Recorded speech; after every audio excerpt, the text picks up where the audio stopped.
Geographic belts refer to regions on a map that are not necessarily tied to any political or administrative boundary, but are rather more flexible characteristics that could be related to, say, the environment, economy, cultural values, or demographics, or all at the same time. Belts don't even need to be shaped like belts, but more like quasi-random paint strokes on a map. This video will be going over the most important regional belts within the United States. And speaking of American belts, let's start off with the place where the belt buckles are about to burst, the diabetes belt, also known as the stroke belt or obesity belt. This region is situated in the southeastern US, also known as the South, covering much of Georgia, Alabama, Mississippi, Kentucky, Arkansas, Louisiana, and Texas. Everything is bigger in Texas, including the man milkers and guns.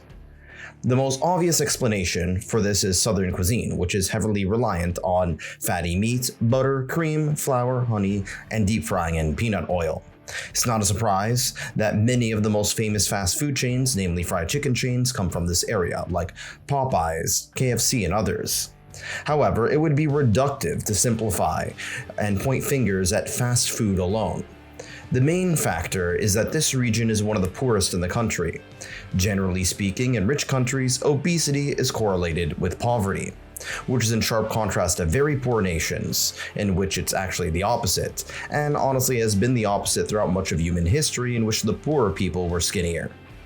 In rich nations, the people who live below or near the national poverty line don't starve to death like they would in, say, Ethiopia. Instead, they have limited access to good quality nutritious food. Fresh produce and meat requires more refrigeration, which increases costs. As a result, highly processed foods are high in empty calories, saturated in trans fats, excess sugar, and salt. This is coupled with cities that have a lot more food deserts, which are areas with a lack of grocery stores due to a lack of return on investment. This has led to dollar stores and fast food restaurants taking up their place. This area also has lower standards of educational attainment, which results in people being more susceptible to bullshit cure-all panaceas. One of the most notable examples of these are weight loss pills. And that by and large is more convincing to some people than the uncomfortable truth that it requires a lifestyle change to not be fat. Another belt in the South is the Black Belt, or the African American Belt. It is unsurprisingly the part of the country with the highest concentration of Black Americans or African Americans, which is quite along a large swath of the South. Now, keep in mind that part of the reason why it's also called the Black Belt is because there's a lot of black soil that is excellent for crops, but this isn't completely unrelated to the racial dynamics. Now, obviously, there are large concentrations of black people in inner city neighborhoods outside of this belt, but this belt is unique as it also includes high concentrations of black people in rural areas, which is fairly atypical of the modern African American experience. A darker part of this history, and this does date back to the soil I mentioned before, deals with the Cotton Belt. Cotton does really well in these sort of soils in a subtropical humid climate. And before industry, this area was heavily reliant on large-scale, low-skill labor, hence slavery. Other crops like indigo and tobacco also made up major plantation crops. As a result, there were large concentrations of African Americans in this area. The first major white population here were slavers from Barbados, who were running sugar plantations in the Caribbean island. They set up camp in the southern United States, importing a lot of the brutality that came along with Barbados' system. It would not be until the 1860s when emancipation came into place, and many African Americans moved from slavery into sharecropping. Sharecropping is a system in which workers labor on farms they don't own, and in return provide a share of their crops to the landowner. This system was an improvement, but by no means one to thrive under. So from the 1920s to the 1970s, a great migration of African Americans moved from this area into the inner cities of the North and California. This is why many parts of New York, Chicago, and LA have large black populations. They saw better economic opportunities and were escaping a lot of the deep-seated racism of the South. This region is also one of the few in the South that has the most votes for Democrats, due to Democratic presidents like Kennedy and Lyndon B. Johnson supporting the civil rights movement. despite most African Americans being by and large fairly socially conservative and religious, which would typically put them into the Republican camp today. Unfortunately, this region also has high rates of obesity, poverty, and lower educational attainment, and higher crime rates. To be fair, it's also produced some of the best musicians, authors, and actors. Another notable region in the South is the Bible Belt. This refers to the part of the country with the highest religiosity, especially in reference to conservative Protestant evangelicals. Up until the late 1800s, the US was predominantly a Protestant nation, with some pretty significant religious fervor in places like Massachusetts. However, the religious fervor of the Pilgrims in the Northeast would decline drastically, making the Northeast one of the least religious places in the country. This is in sharp contrast to the Bible Belt, which is one of the few parts of the developed world that has maintained very high rates of religiosity, both among Black and white populations. Throughout much of US history, the fundamentalists of this region tended to keep to themselves and not be a substantial political force. That changed during the 1980s with the rise of Jerry Falwell's Moral Majority and the televangelists, along with Bible schools, which organized an effort to get more evangelicals into positions of political power. This highly contentious set of issues became the mainstay of the Republican Party for several decades. Many of the contentious issues that the Christian right would champion would be opposition to gay rights, opposition to abortion, opposition to comprehensive sex education, support for Israel, gun ownership, the teaching of creationism in the classroom, among others. The Democrats have not done very well here since the passing of the Civil Rights Act and the Voting Rights Act, as the GOP courted white Southerners. The peak of the region's political influence was probably during the 2000s during the George Bush era. However, the religiosity here has also declined, in part due to many Northerners moving into the South for lower costs of living. On top of that, many people of younger generations by and large are less religious compared to their parents and grandparents, and even some younger Christians tend to prefer Christian causes regarding fighting poverty rather than fighting gay rights. Some see that as being more conducive to Christian social ethics. On top of that, the Republican Party and many evangelicals are by and large less interested in the pieties of the past and more interested in populism, nativism, isolationism, and a relative indifference to moralizing religious practices. This can be seen with their support for Donald Trump. Now, speaking of religion, let's move on to the Rosary Belt. This area straddles the border with Mexico. It's not a surprise that Mexico, once being a colony of Catholic Spain, is today overwhelmingly Catholic, and that the areas near the Mexican border are home to many Mexican Americans. Rosary beads are an icon of Catholicism, so why not just call it the Rosary Belt? This region used to vote for Democrats overwhelmingly. However, it's seeing a little bit more of a shift as Hispanics are slowly moving to the right, especially more well-established Hispanic communities. Speaking of Hispanics, I would argue that there is also a Hispanic belt or Latino belt in the southwestern United States. Mexican Americans make up the largest ancestry group of these Hispanic people, and this is by and large due to proximity. There are also large swaths of people from many other Central American nations such as El Salvador and Guatemala.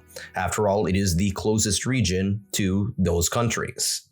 On top of that, they have a similar climate, and chain migration creates a positive feedback loop. Another factor is that the US has many seasonal agricultural workers laboring on horticulture farms. These regions have high concentrations of warmer climates, which are great for growing almonds, strawberries, and other crops. These areas also tend to be predominantly Catholic and lean towards voting for the Democrats, as American Catholics tend to not be particularly conservative. However, some of this is changing. On top of that, this area does have lower than average household incomes, albeit higher than what we see in other regions of the country, such as the Black Belt. There is also an exclave of the Hispanic Belt in southern Florida. However, southern Florida is predominantly made up of Cubans rather than Mexicans, along with other ancestry groups from the Caribbean. Miami is pretty much morphed into a major business hub of Latin America, and has a very high concentration of Spanish speakers. This area also tends to be more conservative, at least in terms of voting for the GOP, not so much in terms of policies. After all, many of the Cubans and Venezuelans that live here had fled leftist governments that they oftentimes hold antipathy for. While I'm in the Sunshine State, I'll move on to the next area, the Sunbelt. The Sunbelt stretches across much of the southern third of the country. I suppose you could also include US states and territories in the Caribbean and the Pacific. This area is famed for its variety of warm weather, ranging from mild winters of North Carolina all the way to the Bay Area of San Francisco. Some of these areas are very arid, like Arizona, while others, like Louisiana, are very lush and humid.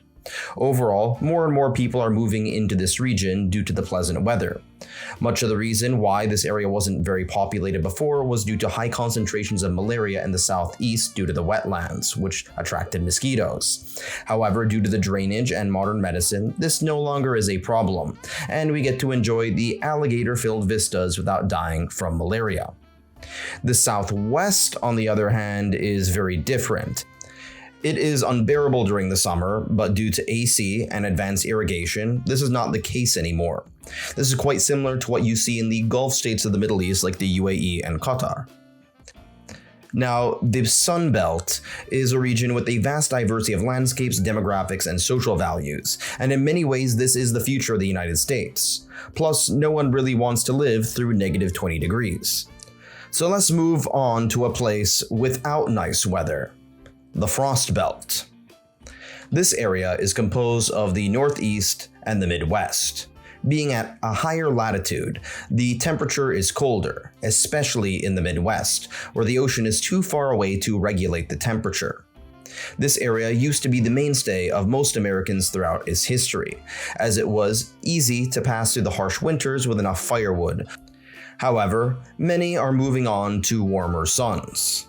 Another name for this belt is the Salt Belt, not because it produces a lot of salt, or because there are a lot of pissed off people on Twitter, but rather because they use salt to melt the snow.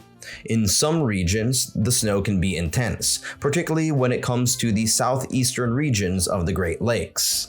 Some states like Wisconsin even use cheese brine to melt the salt. However, this use of salt has changed the natural landscape, as many native North American trees can't handle the increase in salinity. This is why many plants that live in urban and suburban regions of this area tend to be native to Europe and Asia. For a variety of complex environmental reasons, many Eurasian species of trees and bushes can handle higher levels of salinity. But the cold weather is not the only reason why the Midwest is declining in population. Another is because the Rustbelt happens to be here. This region used to be the center of industry, as it had easy access to iron and other raw materials. It was great for building the junctions for railroads and ports alongside the Great Lakes, which made it easy to ship. Pennsylvania with steel, Michigan with automobiles, Ohio with various other forms of manufacturing. However, as the US transitioned away from industry to a service and creative economy, this region went from being an economic powerhouse to a forsaken, dilapidated landscape of urban decay, with some exceptions here and there. The declining power of unions with the rise of neoliberalism, the offshoring of factory jobs overseas, and some trade agreements, while benefiting the US economy as a whole, massively hurt this region of the country. Much of the innovation moved away from factories in the Midwest to offices in San Francisco and Seattle as the US became an information economy. The centers of innovation today are not Detroit or Cleveland, but rather places like Boston, Seattle, and San Francisco. The Midwest was once a Democratic stronghold, and while still leaning Democrat, it oftentimes teeters towards the GOP as seen during the 2016 and 2024 elections. Let's move on away from the Great Lakes to the breadbasket of the Midwest, where you see a great deal of the staple crops being grown. This area used to be known as the Great Plains, a vast, beautiful flat land where the bison roam. But today, it's pretty much covered by boring monocrops like corn. It's not a surprise that the area that was once covered by wild grass would become the breadbasket, as most of the foods we eat as staple crops are essentially grasses, cereal-producing grasses. While we can't eat the cellulose of green lawn grass like cows do, we can certainly eat the starchy cereal grasses like wheat, corn, barley, rye, and others. The most important of these is corn, located in the Corn Belt, most notably in Iowa. Corn, or maize as the Brits call it, is native to the Americas, but it has been modified, and it is by and large more resistant to the cold weather here. Cornstarch and corn syrup are put into an insane variety of processed foodstuffs, and corn is also used to feed livestock. Corn yields pretty much beat out any other type of crop. Now, as you move on to the south, you get the wheat belt. This area is slightly warmer, and I'm not quite sure if this is due to the type of wheat they grow, because after all, Saskatchewan, Canada produces a tremendous amount of wheat while being colder than anywhere in the US save for Alaska. Nonetheless, this wheat belt is where America produces all of that bread that it uses for burgers, and a lot of it gets shipped abroad. If you go even further south, where it gets more humid, you will find a rice belt. Now, Americans, like most other Westerners, do not rely on rice as much as they do on wheat and corn, in sharp contrast to Asians. However, with the growing drive of cosmopolitanism, a growing immigrant class from Asia, and the growing need to export crops to Asia and make money off of it, many areas that, by the way, deal with food insecurity, this region has played a pivotal role in feeding people at both home and abroad, promoting political stability, even if you might not think about it just by looking at these rice farms. Now, all of these regions, the corn, wheat, and rice belt, play a pivotal role in agricultural subsidies that are a key government policy that barely anyone thinks about. The agricultural sector has a powerful lobby in the United States, as it does in most other parts of the world. Yet most urban dwellers and suburban dwellers don't really pay much attention to this. Oftentimes, it's such a boring subject that they just forget about it, even though it's so pivotal to nearly every facet of their existence in some indirect way. Now, before I bore you to death talking about wheat and corn, let's go back to social issues. Another belt is the unchurched belt, or what I would call the Fedora Belt. This is the region of the Pacific Northwest and parts of California that have low church attendance. These left-leaning states tend to have far stronger social safety nets and are more in line with Europe, or at the very least Western Europe, than they are to the southern United States on a social and political level. This means that people here don't really rely so much on church-based charities. On top of that, there's also a large immigrant population from Asia, which by and large don't have a particularly strong background in Abrahamic religions. With a few exceptions, these areas have high rates of education, which is correlated with decreased religiosity as well as a higher proportion of people living in urban areas. In diverse urban centers, you oftentimes are interacting with people with a ton of different worldviews, and it's hard to stick with one meta-narrative like a religion under those circumstances. This area also votes for the Democrats and leans left as stated before, while those who vote for the GOP tend to be more libertarian rather than evangelical Christians. Speaking of religion, the last one I want to include has the weirdest name of all, the Jello Belt. Apparently, Mormons, who make up the central region and cultural group of Utah, like Jello a lot. I'm not sure why this is the case, but I suppose it's because in Mormonism you can't consume alcohol, tobacco, or caffeine, so many turn to sugar to get their dopamine hit. And Jello, in most cases, has a lot of sugar. This Mormon area tends to not fit with any of the other sort of trends that we see elsewhere. Mormons are an offshoot of Christianity, but one that is deeply embedded to American geography and ethos, to the point that many Christians don't consider them to be Christian. They have a sort of outsider mentality, but at the same time, there's another element of their culture that is very welcoming. This Mormon area, again, doesn't fit into any social or political trends like the rest of the country. While it does vote for the Republicans, they are rather uneasy about certain Republican policies. For example, they're very socially conservative on issues like the LGBT rights, but they are also quite welcoming to immigrants. Mormons have a history of being discriminated against and oftentimes associate with other religious minorities, and they tend to dislike xenophobia.